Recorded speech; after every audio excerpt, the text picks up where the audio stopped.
ছাত্র জনতার বিজয়ের সুফল কিছু মানুষ ভোগ করতে চাইলে ইতিহাসে রাস্তা করে যাবে, এই মন্তব্য করেছেন বিএনপির স্থায়ী কমিটির সদস্য গয়েশ্বরচন্দ্র রায়।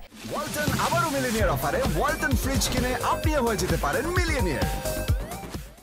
সকালে শিল্পকলা একাডেমিতে এক চিত্রকর্ম প্রদর্শনীতে যোগ দিয়ে এসব কথা বলেন তিনি। আরও বলেন, জাপানে বসে প্রধান উপদেষ্টা যেভাবে বিএনপির বিরুদ্ধে কথা বলছেন তাতে মনে হয় মানুষ চিনতে ভুল করেছে বিএনপি।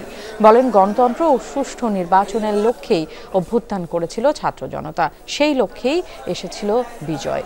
আর এবার সেই বিজয় আদায় করতে হবে বলেও মন্তব্য করেন বিএনপির স্থায়ী কমিটির সদস্য।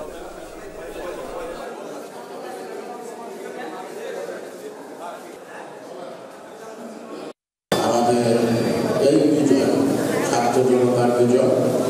তার ছাত্র জনতা মানেই তো জনগণ ভিত্তিক ছাত্ররা, ছাত্র ভিত্তিক জনগণ না। এই বিজয়ের যে সুফল তা করতে চায় তাহলে তারা ভুলে